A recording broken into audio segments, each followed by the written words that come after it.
Hello दोस्तों, मेरा नाम अभिषेक है। आज इस वीडियो में आपसे बात करने वाला हूँ मध्य प्रदेश लिपिक वेतन संगत के बारे में। देखिएगा दोस्तों, मैं पहले भी बहुत सारी वीडियोज़ में लाया करता था और ऐसी कोई बात रही नहीं जो कि बताना बाकी रह गया हो। मैं अपने पॉइंट ऑफ व्यूज़, अपनी कमेंट्री देना मैं बंद कर दिया था, क्योंकि ये मुझे नहीं लग रहा था कि मोरल रूप से ये उचित है कि मध्य प्रदेश में जो भी ये चल रहा है या फिर जो भी काम होता है वो माननीय हमारे लीडर्स का होता है, हमारे लिपिक नेताओं का होता है। तो बाद में इसी वजह से मैं अपने पॉइंट ऑफ व्यूज़ नहीं रख रहा था।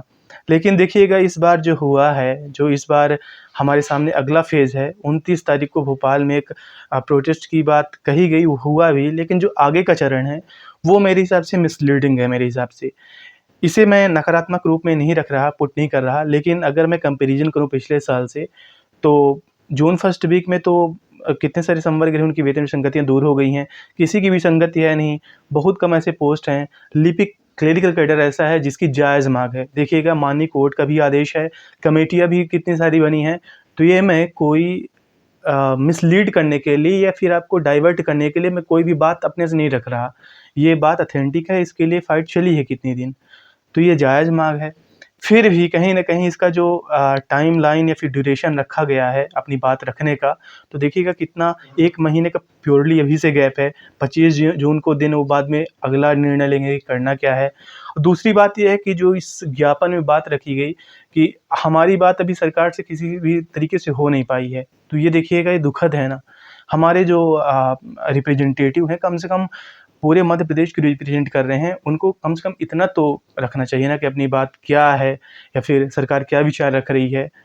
अभी हम इनिशियल मोड पे हैं कि हम उनको ज्ञापन दे रहे हैं और साथ ही साथ हम ये उम्मीद कर रहे हैं कि ओवरऑल बोलूँ तो एक टाइम पास जैसा मुझे कुछ फ़ील हो रहा है। पर्सनली इंसान को कमेंट्री नहीं करना चाहिए, लेकिन जो मैं फ़ील कर रहा हूँ वो यही है। और बाद में दूसरी बात ये है कि जो मैक्सिमम क्लेरिकल कैडर हैं वो अपने जो शीर्ष नेतृत्व हैं उनसे तो बिल्कुल कटे हैं, दूर हैं। ऐसा मैं पहला संवर्ग देख रहा हूँ, सही बताऊँ। कितने सारे प्रोटेस्ट हुए, कितने से मैं पर्सनली लेवल पे या फिर मैं ओवरऑल किसी भी तरह के प्रोटेस्ट का, हड़ताल का मैं समर्थन नहीं करता। पहली बात, सब सही से हो जाए, आसानी से हो जाए, वो अच्छा रहता है।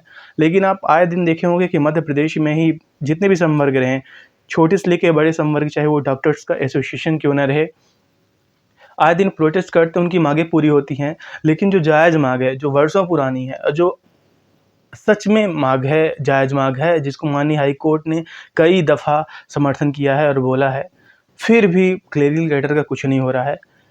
तो बस यही कमेंट्री है, यही मेरी इस हिसाब से एक मेरी सोच है कि ये जो रणनीति बनाई गई है 5 संगठन के समक्ष होके, उनके साथ आके, ये कहीं न कहीं क्लेरिकल कैडर के लिए मिसलीडिंग है। और अब जहाँ तक मुझे फ़ील हो रहा है, तो बस भगवान से इंसान दुआ कर सकता है कि भगवान सब कुछ सही हो जाए। भैया, इंसान ना कुछ बोलने की हालत में है, ना कुछ सोचने की हालत में है। धन्यवाद।